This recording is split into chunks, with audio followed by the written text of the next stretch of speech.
काला दिन है क्योंकि editor in chief Arnab Goswami को गिरफ्तार किया गया है।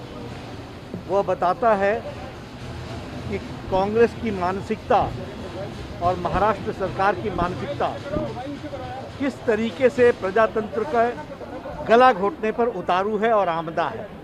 तो भी पुलिस ने उठा के एक दूसरी ओर फेंक दिया।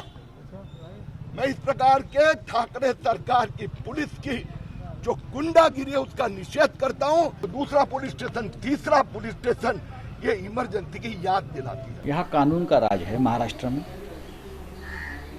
यहाँ किसी प्रकार की अराजकता नहीं है। घर तोड़ेंगे आप और कितने गले दबाएंगे, कितने बाल नोचेंगे आप, कितनी आवाजें बंद करेंगे आप।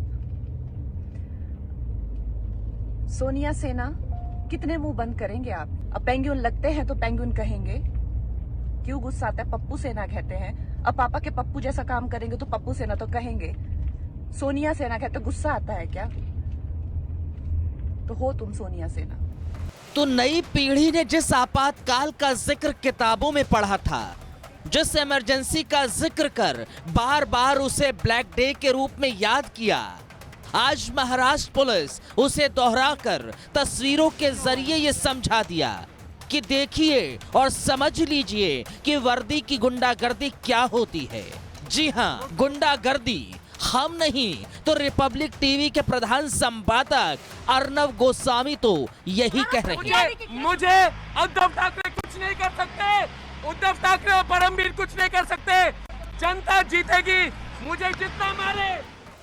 कहां तो ऐसी तस्वीरें अफजल गुरु और कसाब के वक्त देखी थी जब आतंकवाद के आरोप में उन्हें गिरफ्तार किया गया था। तस्वीरों को देख लग रहा है कि महाराष्ट्र पुलिस अर्नब गोस्वामी को भी उसी तरह ट्रीट कर रही है। तभी तो देश के एक सम्मानित पत्रकार जिसने सच्चाई से बिना डरे, बिना झुके और बिना रुके करीब 3 दशकों तक अपनी आवाज को बुलंद किया, उनके साथ देख लीजिए हाईटेक पुलिस का दम भरने वाली मुंबई पुलिस का सलूक। और तस्वीरों में कंफ्यूजन है तो ये देखिए।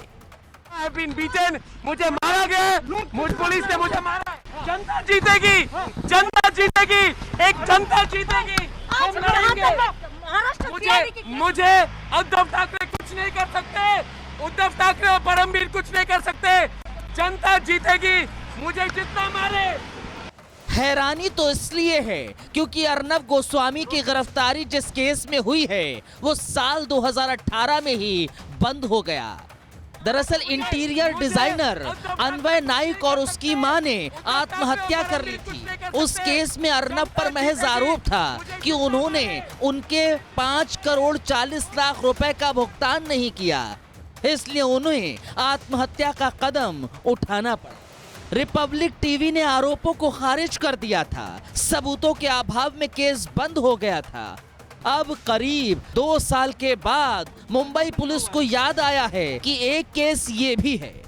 खैर, एक बार को ये भी मान लें कि मुंबई पुलिस ने केस खोला तो क्या इसका मतलब ये पुलिस गुंडागर्दी पर उतर आए? सवाल है कि अर्नब पर आरोप तो पत्नी और बेटे से मारपीट क्यों? सवाल है कि अर्नब पर आरोप तो घर में घुसकर गुंडागर्दी क्यों?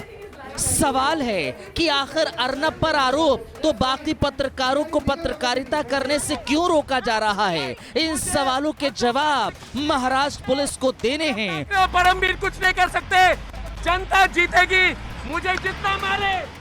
और इन सवालों के जवाब मिल सकें इसलिए एडिटर गिल्ड ऑफ इंडिया और national union of journalist India समेत देश के तमाम बड़े, आम और खास चेहरे मांग कर रहे हैं। अब देखना है कि क्या महाराष्ट्र पुलिस की दादागिरी जीतेगी या फिर एक सच्चे राष्ट्रवादी पत्रकार जिसने पालघर से लेकर सुशांत तक और कोयला घोटाले से लेकर चारा घोटाले तक स्कैम दुनिया के सामने एक्सपोज कर बेबाकी से सवाल पूछे और सच सामने लाया। Special desk.